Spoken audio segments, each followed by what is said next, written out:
I'm currently looking at a male peregrine falcon in the spire of the church. So we've got the webcam about midway up there.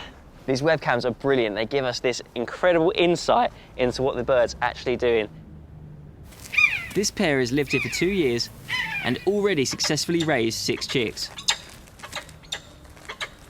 So you can just see on the spire, the male is tucking in some lunch currently, and you got the female chattering away just a little bit higher up.